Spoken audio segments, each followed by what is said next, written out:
साने गुरुजी लिखित श्यामची आई. रात्र 5वी. मथुरी. श्यामची प्रकृती जरा बरी नव्हती. राम म्हणाला, आज गोष्ट नाही सांगितलीस तरी चालेल, तू पडून राहा. अरे, आईची आठवण म्हणजे सकल दुःखारी मलम आहे. भक्ताला देवाचे स्मरण होताच त्याचे दुःख हरपते. तसेच आईचे स्मरण होताच माझे. आज आईची एक सुंदर आठवण आली आहे. बसा सारे, असे म्हणून श्यामने सुरुवात केली. मित्रांनो, मनुष्य गरीब असला, बाहेर दरिद्री असला तरी मनाने त्याने श्रीमंत असावे. जगातील पुष्कळशी दुःखे हृदयातील दारिद्र्यामुळे उत्पन्न झाली आहेत. हिंदुस्थानची बाहेरची श्रीमंती सारे जग नेओ, परंतु भारतीय हृदयातील थोर व अतूट संपत्ती कोणी न नेओ म्हणजे झाले. आमच्या घरी मथुरा म्हणून एक कानपीण होती. कोकणात घरोघरी वाहीन पुरलेले असते. घरी भात असते. हे भात कांडून तांदूळ करावे लागतात. हे काम करण्यास येणाऱ्या बायकांना कानपिणी असे म्हणतात. कानपाचे त्यांना काम करावे लागते. जणू वतन असते. आमच्याकडे मथुरी, गजरी, लक्ष्मी अशा 2-3 कानपिणी होत्या. मथुरीचा मुलगा शिवराम हा आमच्याकडे काम करावयास होता. तो लहान होता, 10-12 वर्षाचा असेल. मथुरी उन्हाळ्यात दिवसात आम्हाला पिकलेली करवंदे, अळू वगैरे आणून द्यायची. पिकलेली काळीभोर करवंदे म्हणजे गरीब कोकणातील द्राक्षेच ती. अळू सुद्धा गोड फळ आहे. त्याचा रंग तपकिरी असतो. आत जाड बिया असतात. मथुरीच्या घरीच अळवाचे झाड होते. त्यावरचे अळू फार गोड असत. गरीब माणसे नेहमी कृतज्ञ असतात. कधी पानफूल देऊन, कधी फळ देऊन ती कृतज्ञता प्रकट करतात. कृतज्ञता बुद्धीसारखी थोर व सुंदर वस्तू या पृथ्वीवर अन्य नाही. का ग गजरे, आज मथुरी नाही आली वाटतं कांडायला. ही दुसरी कोण आली? आईने विचारले. गजरी म्हणाली, मथुरीला ताप आला आहे. मथुरीने या चंद्रीला पाठविले आहे. आपणास कामावर जाता न आले तर दुसऱ्या कोणाला तरी ते करावयास पाठवून ते काम अडू न देणे ही कर्तव्य बुद्धी त्या गरीब मोलकरणीतही होती. बराच आला आहे का ग ताप? आईनं विचारले. इतक्यात मथुरीचा मुलगा शिवराम आला व म्हणाला, श्यामची आई, माझ्या आईला ताप आला आहे. तिला बरे वाटले म्हणजे येईल कांडायला. तोवर ही चंद्री येत जाईल. बरे हं, आई म्हणाली. शिवराम काम करावयास निघून गेला. कानपिणीने भात मोजून घेतले. आई कांडण घालून धुणी घेऊन विहिरीवर गेली. दुपारी 12-1 वाजता आमची घरातील जेवणे झाली. शिवराम घरी जातो म्हणून सांगायला आला.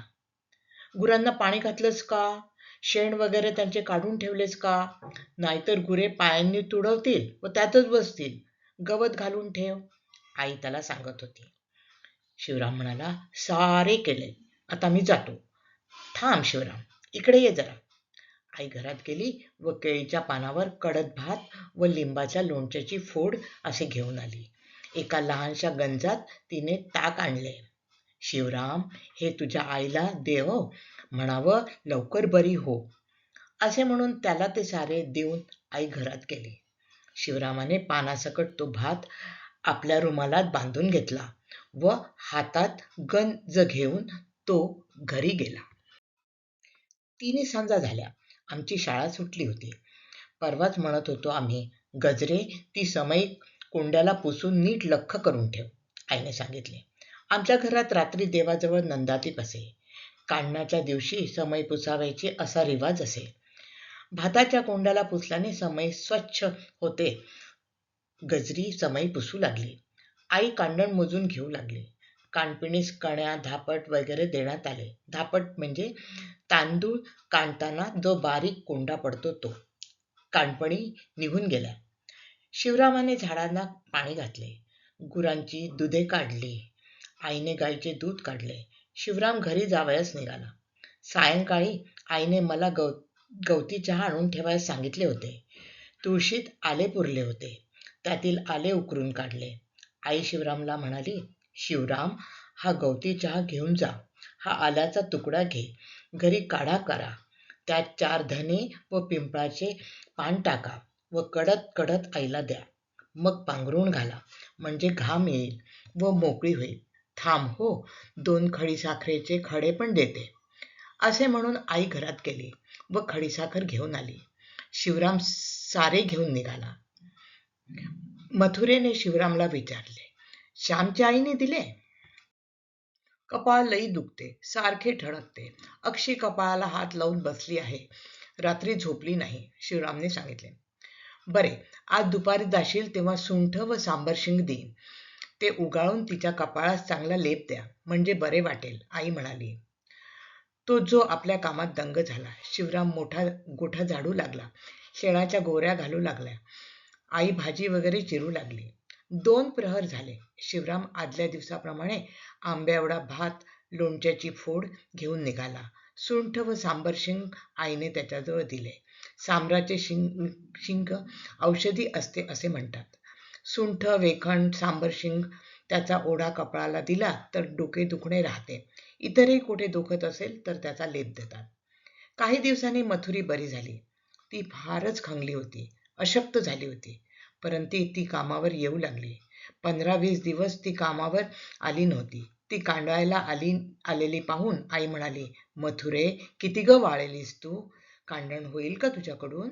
मथुरे म्हणाले, बसत उठत करू कांड. इतके दिवस अंथरुणावरून पडून खाल्ले, पुरे आता. हिंडती फिरती झाली आहे. 4 दिवसांनी होईन धडधाकट. आई, तुमची माया असली काय उणे आहे आम्हाला? आई म्हणाली, अगं, सारी देवाची कृपा. आम्ही किती एकमेकांना पुरणार?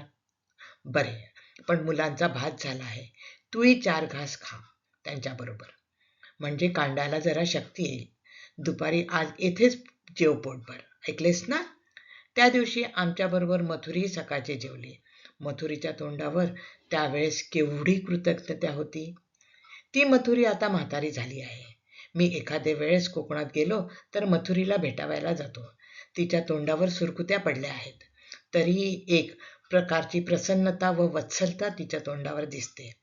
मी जाऊन पाया पडतो तर ती म्हणते, अरे, हे काय श्याम, तुझी आई असती तर तुला असा सटाक फेटंग राहू दिला नसता. तुला लगीन करायला लावलं असतं तिनं. मेली बिचारी लवकर. साऱ्यावर तिचा लोभ. अशी प्रेमळ व दयाळू आई मला मिळाली होती.